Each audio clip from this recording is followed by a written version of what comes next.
નમસ્કાર વિદ્યાર્થી મિત્રો, હું વિક્રમ રાજપૂત આપ સૌ વિદ્યાર્થી મિત્રોનો નામાના મૂળ તત્વ વિષયમાં હાર્દિક સ્વાગત કરું છું. મિત્રો, આજે આપણે ધોરણ 11ની અંદર ચેપ્ટર નંબર 6 પેટા નોંધો એનો અભ્યાસ કરવાનો છે. તો મિત્રો, જનરલી આ ચેપ્ટરની અંદર વિકલ્પ, સવાલ અને એક 4 માર્ક્સનો દાખલો આમાંથી પૂછાય છે. મોટાભાગે મિત્રો 4 માર્ક્સની અંદર દાખલો વધુ પૂછાય છે, 4 માર્ક્સની થિયરી પૂછાતી નથી. તો મિત્રો, સૌથી પહેલાં આપણે આ ચેપ્ટરની પ્રસ્તાવના જોઈએ. તો મિત્રો, જે નામું છે એટલે કે હિસાબી પદ્ધતિ, એનો મૂળ આધાર, એનો મૂળ પાયો એ આમનોંધ છે. કોઈ પણ વેપારી જે પોતાના રોજબરોજના જે આર્થિક વ્યવહારો હોય, આ વ્યવહારો પરથી જે હિસાબ લખે, પ્રથમ નોંધ લખે, એ પ્રથમ નોંધને આપણે આમનોંધ કહીએ છીએ. તો મિત્રો, આ નામાનો મેન પાયો છે. પણ જે ધંધાની અંદર વ્યવહારોની સંખ્યા ખૂબ વધારે હોય, એવા ધંધાની અંદર જો એક જ ચોપડામાં આ બધા વ્યવહારોની આમનોંધ લખવામાં આવે તો તે લખવામાં ઘણી મુશ્કેલીઓ ઊભી થાય છે. અને આ ઉપરાંત આટલા બધા વ્યવહારોની આમનોંધ લખવાથી ઘણી બધી મર્યાદાઓ પણ નડે છે. તો મિત્રો, ચાલો આપણે એ મર્યાદાઓ જોઈએ કે આમનોંધની એવી કઈ મર્યાદાઓ છે જેને કારણે આમનોંધની જગ્યાએ પેટા નોંધ લખવામાં આવે છે. તો મર્યાદાઓને જોતા પહેલાં મિત્રો, તમને પેટા નોંધ શું કહેવાય, બરાબર, એની નાની એવી હિન્ટ, નાની એવી માહિતી આપી દઉં. તો કે મિત્રો, આમ નોંધ, બરાબર, તો આમ નોંધના જુદા જુદા એની જરૂરિયાત મુજબ ભાગ પાડવામાં આવ્યા છે, બરાબર. આમ નોંધના ભાગ એને કહેવાય પેટા નોંધ. મિત્રો, આપ સૌને ખબર છે, આપણે બધા જાણીએ છીએ કે કોઈ પણ એક મુખ્ય વિભાગ હોય, એ વિભાગની અંદર બીજા નાના નાના વિભાગ આવેલા હોય. તો મુખ્ય વિભાગમાં જે નાના નાના ભાગ પાડે, નાના નાના ભાગ આવે, એને આપણે પેટા વિભાગ કહીએ છીએ. એમ મિત્રો, અહીંયા પણ મૂળ આમનોંધ છે, પણ આમનોંધને અલગ અલગ વિભાગ પાડવામાં આવે છે આમનોંધના, એટલા માટે એને પેટા નોંધ કહેવામાં આવે છે. તો મિત્રો, આપણે એની મર્યાદા જોઈએ. તો મિત્રો, આપણે જોઈએ તો સૌથી પહેલાં મર્યાદા નંબર 1, કે જ્યારે ધંધાની અંદર કોઈ પણ વ્યવહાર થાય ત્યારે આમનોંધ લખતી વખતે દરેક ખાતાનું નામ લખવું પડે છે. એટલે કે મિત્રો, જે ધંધાની અંદર વ્યવહારો વધારે થતા હોય, બરાબર, તો એની અંદર એકને એક વ્યવહાર 2 વાર 3 વાર 5 વાર એમ વધારે વખત આવતો હોય, તો એમ છતાં એકને એક વ્યવહાર હોવા છતાં એક પ્રકારનો, એકને એક મતલબ એક પ્રકારનો, દાખલા તરીકે ખરીદી છે, વેચાણ છે, રોકડ થકી થતા વ્યવહારો છે, તો આવા વ્યવહારો ઘણા મોટા પ્રમાણમાં થતા હોય છે. તો એમ છતાંય આમનોંધની અંદર દરેક વખતે આના નામ લખવા પડે છે. દરેક વખતે ખાતાનું નામ લખવું પડે. એક વખત નામ લખીએ તો ચાલે એવું આમનોંધમાં હોતું નથી. તો આ એની પહેલી મર્યાદા છે કે દરેક વખતે એનું નામ લખવું પડે છે. બીજી મર્યાદા, દરેક વ્યવહારની ખતવણી વખતે ઉધાર અને જમા કરવું પડે છે. આથી આમનોંધ અને ખતવણીનું કાર્ય વારંવાર કરવું પડે છે અને એક જ કાર્યનું પુનરાવર્તન થાય છે. મિત્રો, આપણે આમનોંધ લખીએ તો આમનોંધ ઉપરથી શું કરવી પડે, તો કે ખતવણી કરવી પડે છે. તો જેટલી વખત આપણે આમનોંધ લખીએ એટલી વખત ખતવણી કરવી પડે. એટલે એકને કાર્ય શું થાય, તો કે બેવડાય. કાર્યનું શું થાય, તો મિત્રો, કાર્યનું પુનરાવર્તન થાય. અને જેટલી વખત વ્યવહાર થાય એટલી વખત આપણે ઉધાર કરવું પડે અથવા એને જમા કરવું. દાખલા તરીકે ખરીદી કરી આપણે 5 વાર, તો 5 આમનોંધ બની હોય તો ફરીથી 5 વાર એની ખતવણી કરવી પડે. ખરીદી એક જ પ્રકારનો વ્યવહાર છે, એમ છતાંય 5 આમનોંધ લખી તો 5 વાર ખતવણી કરવી પડે.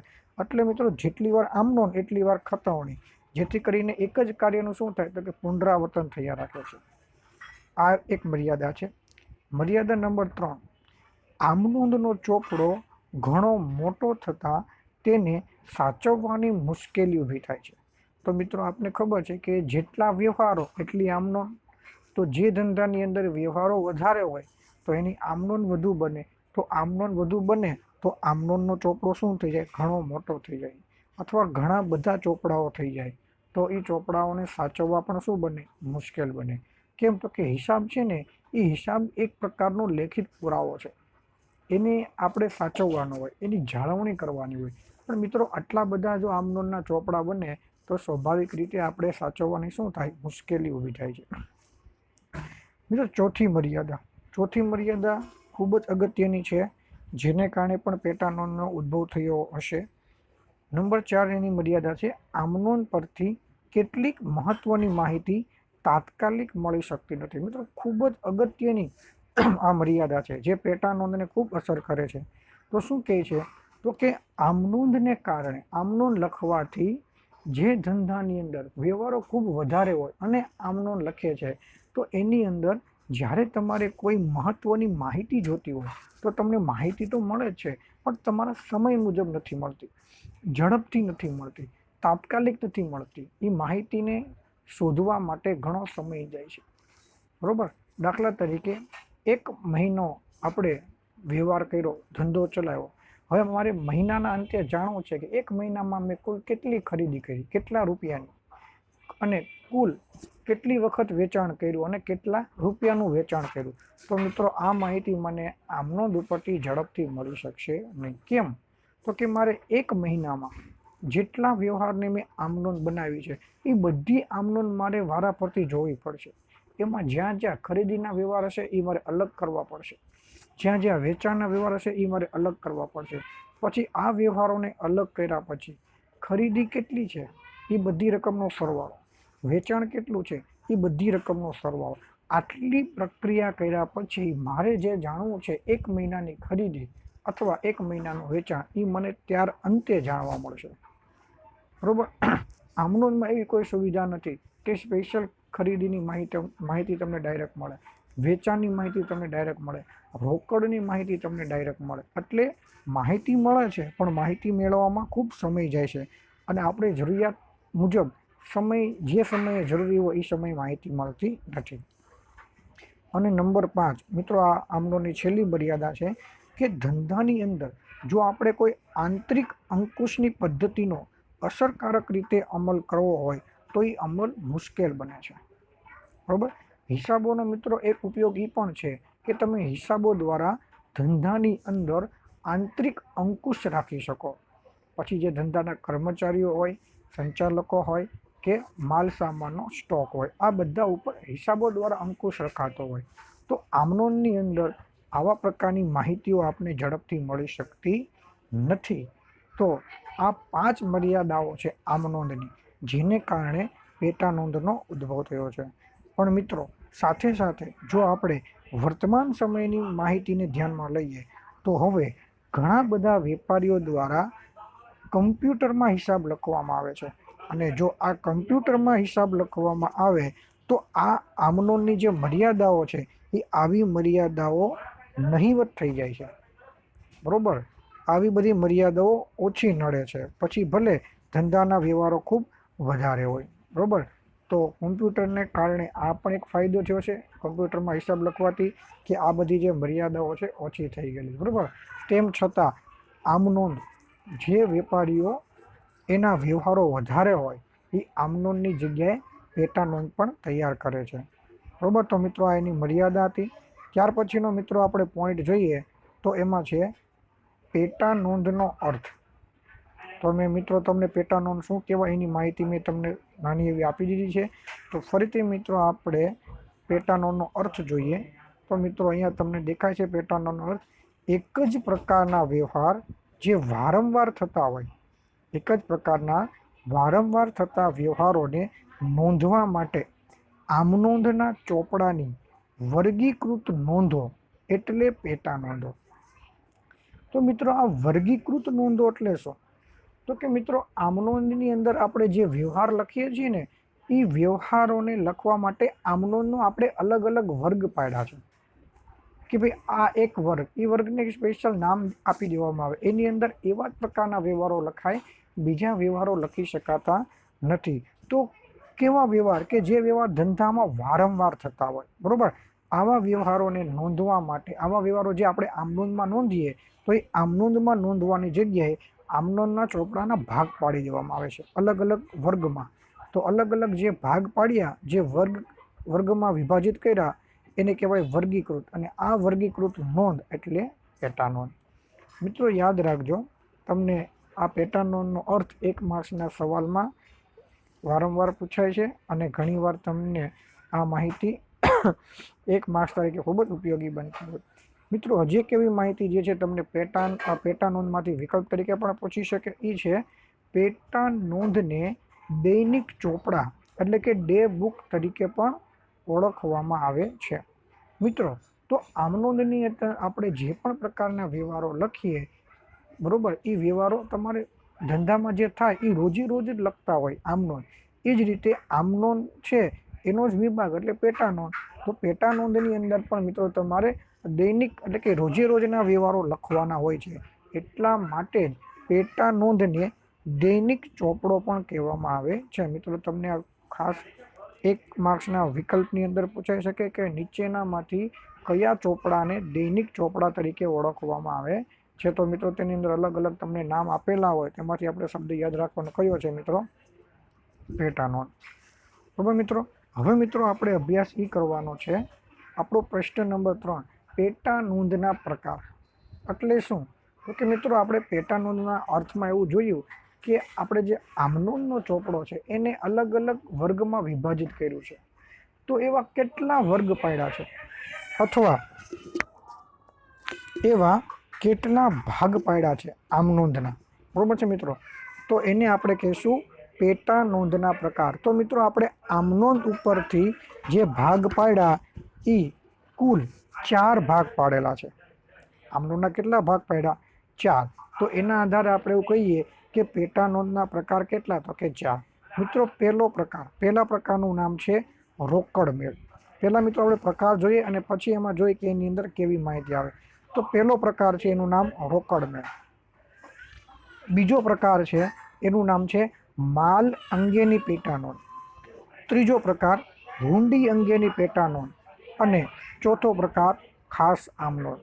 તો મિત્રો આ પ્રકાર એવી રીતે પાડવામાં આવ્યા છે કે જે વ્યવહારો વારંવાર થતા હોય એ વ્યવહારોના અલગ અલગ ભાગ પાડ્યા, બરોબર? તો મિત્રો આપણે ફરીથી આવીએ પ્રકાર નંબર 1.